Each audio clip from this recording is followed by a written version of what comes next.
Hello students, welcome to CS tech tube discrete maths series. इसके पहले वाले series videos में हम लोग ने सेट्स के बेसिक्स और फंक्शंस और साथ ही साथ उसके अदर टॉपिक्स जैसे कि डोमेन, कोडोमेन एंड रेंज को कवर किया था। इस वीडियो में डेडिकेटली हम टाइप्स ऑफ स्टैंडर्ड फंक्शंस को कवर करने वाले हैं और ये वो टोटल 12 डिफॉल्ट फंक्शंस है या फिर कह सकते हैं स्टैंडर्ड फंक्शंस है जो डिस्क्रीट मैथ्स के कंप्लीट सीरीज को कवर्ड करते हैं और साथ ही साथ ये वो सारे स्टैंडर्ड फंक्शंस है जो गेट की एग्जाम के प्रिपरेशंस में भी आपको मदद देगा। तो चलिए जानते हैं वो कौन से ऐसे स्टैंडर्ड फंक्शंस हैं जो बहुत ही ज़्यादा यूजफुल है और इस वीडियो में हम कवर करने वाले हैं। तो सबसे पहला है आइडेंटिटी एंड कांस्टेंट फंक्शंस, उसके बाद में absolute value functions, logarithmic and exponential functions, flooring and ceiling functions. इस पे हम लोग ने एक शॉर्ट्स भी बनाया है, अगर आपको शॉर्ट में देखना है तो वो आप वीडियो देख सकते हैं। फिर उसके बाद में आता है injective, subjective and bijective functions और उसके बाद में कंपोजिट एंड इनवर्स फंक्शंस। तो ऐसा कह सकते हैं कि ये वो सारे 12 कॉमन फंक्शंस है जो बहुत ही स्टैंडर्ड तौर पे यूज्ड होते हैं और वो डिस्क्रीट मैथ्स के वो सारे बेसिक्स को कवर करते हैं।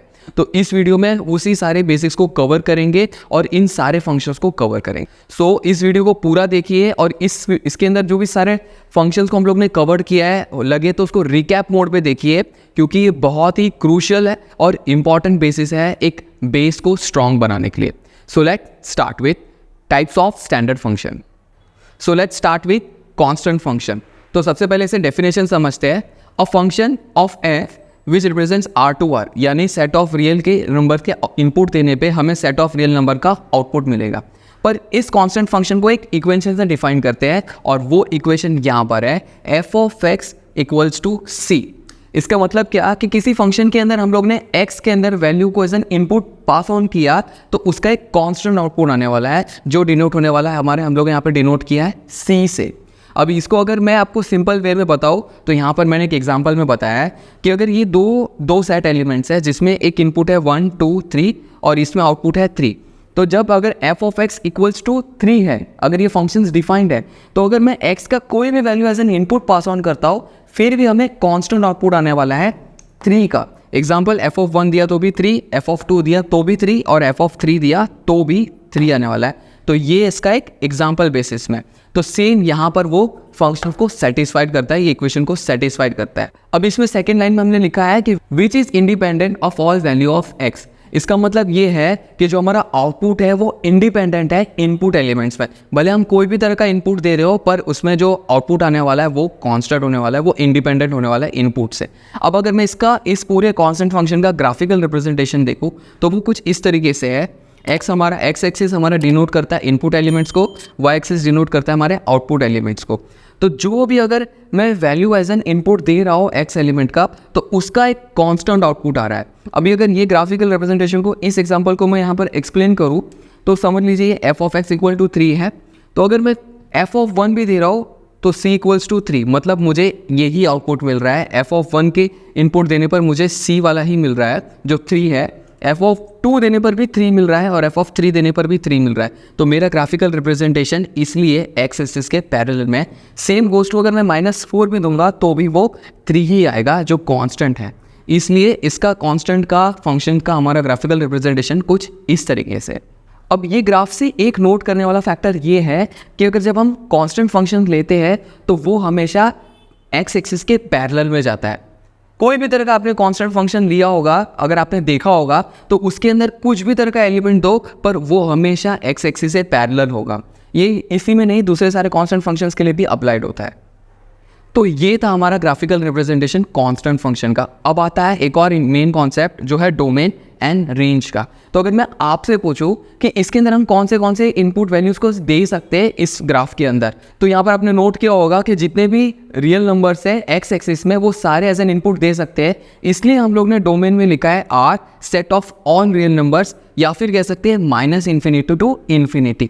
पर ये सारे रियल नंबर्स को इनपुट देने पे हमें कांस्टेंट आउटपुट आ रहा है जो है c।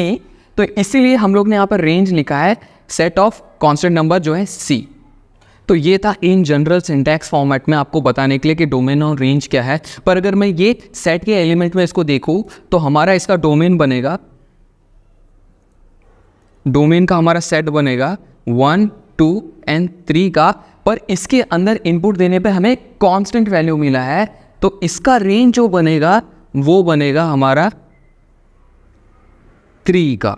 तो ये आपको शॉर्ट फॉर्म में बताने के लिए था, पर अगर कांस्टेंट फंक्शन में आपको कुछ भी तरह का डाउट हो तो आप कमेंट कर सकते हैं, हम उस कमेंट को ज़रूर रिप्लाई करेंगे और आपके उस डाउट को सॉल्व करने की कोशिश करेंगे। सो आई होप आपको कांस्टेंट फंक्शन पूरा तरह से क्लियर हो गया रहेगा। अभी हमारा नेक्स्ट इंपॉर्टेंट कॉन्सेप्ट है आइडेंटिटी फंक्शंस का। तो let's start with definitions. A function F R to R, यहाँ पर आर वही डिनोट करता है सेट ऑफ रियल नंबर्स को। तो इस आइडेंटिटी फंक्शंस को हम डिफाइन करते हैं एक फंक्शन से और एक इक्वेशन से, और वो है F of X equals to X. इसका मतलब ये है कि अगर एक्स का मैं कोई भी इनपुट दे रहा हूँ किसी फंक्शंस में तो हमें वैल्यू में एक्स ही मिल रहा है, एक्स का ही आउटपुट मिल रहा है। तो इसलिए, और यहाँ पर मैंने जो बताया कि x is an element of real number, set of real numbers. अभी अगर मैं इसको एग्जाम्पल फॉर्मेट में जानूँ तो वो कुछ इस तरीके से होगा कि जिसके अंदर a वाले सेट एलिमेंट्स में ये मेरे इनपुट्स हैं, ये मेरे आउटपुट्स हैं। तो मैं 1 देने पे 1 ही मिल रहा है, 2 देने पे 2 ही मिल रहा है, 3 देने पे 3 ही मिल रहा है, और 4 देने पे 4 ही मिल रहा है, क्योंकि मेरा function F of X equal to X में। तो इसी को हम लोग कहते हैं आइडेंटिटी फंक्शन, जिसमें हम लोग को x इनपुट देने पे x ही मिल रहा है। पर अभी इसको अगर मेरे को ग्राफिकल रिप्रेजेंटेशन में देखना होगा तो वो कुछ इस तरीके का होगा, जिसमें ऐसे डायगोनल में है। अब इसके अंदर जैसा कि मैंने पहले बताया था, x element x axis denote करता है इनपुट एलिमेंट्स को और y एक्सिस डिनोट करता है आउटपुट एलिमेंट्स को। तो अगर इसी फंक्शंस को मुझे ग्राफिकल रिप्रेजेंटेशन में देखना होगा तो वो कुछ इस तरह का होगा, जिसमें हमारा x एक्सिस डिनोट कर रहा है इनपुट एलिमेंट्स को और y एक्सिस डिनोट कर रहा है हमारे आउटपुट एलिमेंट्स को।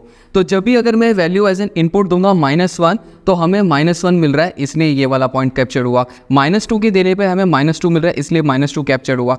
और सेम वैसे ही पॉजिटिव के लिए पे कि 1 देने पे मुझे 1 मिला, 2 देने पे मुझे 2 मिला। तो इसका graphical representation as a diagonal format में होगा। तो इसी ग्राफिकल रिप्रेजेंटेशन का अगर मैं आपको डोमेन एंड रेंज पूछूं तो डोमेन जैसा कि हमें पता है कि set of all input elements का होता है। तो जैसे कि अंदर यहाँ पर हमें दिख रहा है कि x एलिमेंट का, x एक्सिस का जो भी एलिमेंट हम लोग सेट ऑफ इनपुट्स में देने वाले हैं, तो इसीलिए डोमेन के अंदर मैंने लिखा है r, जो हम लोग ने पहले यहाँ पे डिफाइन कर दिया था सेट ऑफ रियल नंबर है, इसलिए सेट ऑफ रियल नंबर्स हम एज एन इनपुट दे रहे हैं, पर उसी की रेस्पेक्ट में हमें सेट ऑफ रियल नंबर ही मिल रहा है, इसलिए रेंज भी हमारा R ही आया है, जो -∞ टू इन्फिनिटी यानी सेट ऑफ रियल नंबर हो गया।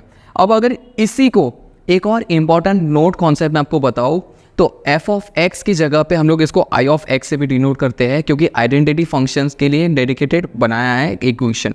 तो अगर आपको किसी प्रॉब्लम्स के अंदर, एग्जाम्स के अंदर I ऑफ x दिख रहा है तो आपको ज़्यादा सोचना नहीं है, मतलब वो आइडेंटिटी फंक्शन है, ये उसका डिनोट सिम्बॉल है। तो f ऑफ x की जगह I of x equal to x दिखा, मतलब समझ जाना कि वो आइडेंटिटी फंक्शन है, उसका एक स्टैंडर्ड इक्वेशन है वो। तो यहाँ हम लोग ने देखा कि इस आइडेंटिटी फंक्शंस के हम लोग ने डोमेन और रेंज निकाला। अब आपके लिए यहाँ पर एक होमवर्क है, या फिर कह सकते हैं आपके लिए एक प्रॉब्लम है। तो ये जो हम लोग ने एग्जांपल यहाँ पर देखा था, इसका डोमेन एंड रेंज आपको कमेंट सेक्शन में बताना है कि इसका डोमेन क्या होगा और इसका रेंज क्या होगा, जिससे हमें भी पता चलेगा आप कितने एक्टिव हो और इसको एक्टिवली समझ पा रहे हो और सारे कॉन्सेप्ट को ग्रैस्प कर पा रहे हो। तो आई होप कि आपको ये कॉन्सेप्ट समझा होगा, और प्लीज़ कमेंट करिए तो पता चले, हमें भी कुछ फीडबैक मिलिए, और आपके पास में कुछ फीडबैक हो, सजेशंस हो तो प्लीज़ शेयर कीजिए। और ऐसे वैल्यूएबल वीडियोस के लिए प्लीज़ हमें लाइक, शेयर एंड सब्सक्राइब कीजिए, और उन सारे दोस्तों तक पहुंचाइए जिन्हें ये डिस्क्रीट मैथ्स के कॉन्सेप्ट उनको सिखा के और ज़्यादा वैल्यू ऐड कर सकते हो। So thank you for your valuable time. Have a nice day.